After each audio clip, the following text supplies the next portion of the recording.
Well, hi, welcome to my latest video. Well, on this one, I'm going to do an update to the camera reviews that I just recently did. The BenQ camera that I had done, and my biggest criticism in that video on this camera was that it only had a web application when using Windows. They did show a way to download right there on the install page of the web if you had a Mac, but it didn't show anything for Windows. Well, as I mentioned in a pinned note that I did to that video just recently, the company did reach out to me and they let me know there is a Windows version of it. And they sent me a link to it, which I included in that pinned comment.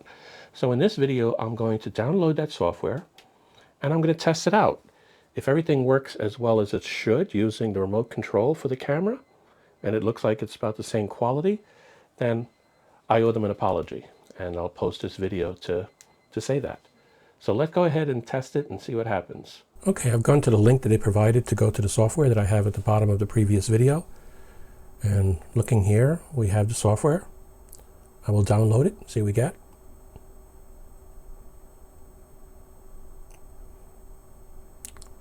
Okay, so now I've downloaded the offline version, the Windows offline version that is. I do see, as I expected, the Mac version. Oh, wait a minute. There's one here called Firmware. What's the date on this? That's just a week ago, so chances are this camera doesn't have that. I'm going to download that as well and see if maybe that's something I could do at the end of this video. Okay, it's downloading. Okay.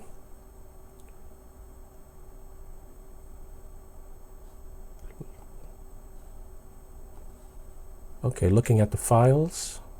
They're there. I'm going to close the other window. We don't need that right now.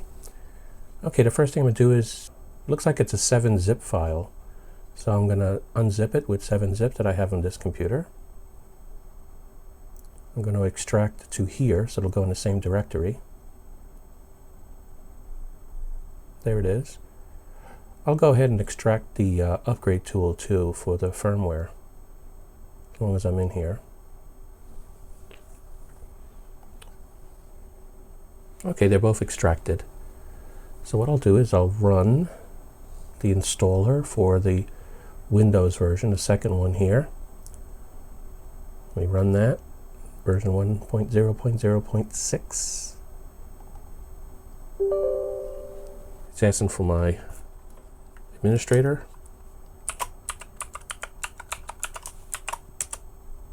I'll close this window for now. I have to accept the agreement. Let me look at the agreement first. Make sure there's nothing funny in there. It looks pretty standard so far.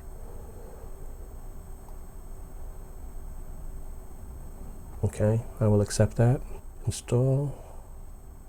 Install. Create desktop icon. Let's do that. Install. It's installing right now.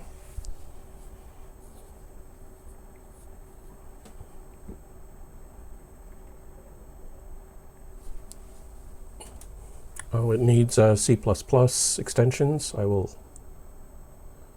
Oh, I had it, but it has to repair it. So I'll say repair it. Why not? I have to restart the computer. So let me stop it right now, and then I'll restart the computer and come back to it. Give me a minute. Okay, I've rebooted it. Let's see what happens here. I'm going to click on the EnSpire desktop icon that was created. Double click on it. Wow, there it is. I'm on the screen. Okay, let me grow this a little bit. Let's fill out the window here. Okay, I guess we'll have to see if this works. I've got the remote controller now. Let me see if it works when I try, let's say, focusing it. 1 second. Hit the focus. And it did, it auto-focused. Let me try a few other things. Let me try the manual and autofocus. Let me put it on video here. We'll see if that works. Manual and auto. The focus worked. Does the mute work? The mute works. Let me try the auto. Oh, it does. I just didn't notice it. It's the little focus button down here. Right now it's on the manual focus. If I hit it again, let's see what it is. I did say it. Yeah, it is changing. So it does manual auto. Can I do the zoom? Yeah, it does. The same. So it works the same, it looks like, as the web page that they use, which is what I was hoping to see. Yep, that's a still mode. That was a still mode. That worked. So it looks like it all does work as I was hoping. So I'm glad I did this video. It shows that this works at least as well as the web page, and I'll be posting this one up so that people can get the update. You know what? Let me go ahead now and try to do the upgrade to the firmware. Why not? As long as we're here, right? Okay, let me go ahead and close this window, the EnSpire application now, standalone version of it. And I'll bring in the thing to do the download again. You can see I still have it here. The ideaCam update 1.0.0.9. Let me try running that and see what it does. It's asking for password again.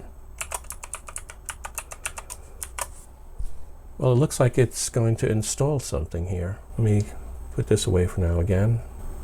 Next, next. Oh, it looks like it's going to create a desktop icon for me. Didn't expect that. Next, next. I wonder if it's installing a whole new application or something that's equivalent to it. I thought the update was for the camera. Finish. I didn't see the camera get done. Maybe it just updated the EnSpire. Let me double click on this again and see what we get. Well, it went right back into there. Let me see. Does it show a version here or something? Let me try to find that out. Settings, source, image, capture setting, note setting. What does that mean? Auto clean note, save note. That's different than the web page, but that's not probably what I wanted. Let me see. So what does support do? Looks like support's going to try to reach out to the company. So I'll not do that. I'll do the about. Well, it says software version 1.0.0.6. It does not show, however, the firmware of the camera. So I can only assume that it somehow installed it in the background and the camera is updated. If I figure out how to identify the firmware of the camera, I will put a pinned note to this video. But for now, I think I've done as much as I possibly could. It does have notes. This one has a slightly different set of features than the web page one. A different layout. Okay. So I think that's it. I think we've done what I could do, and thank you for watching.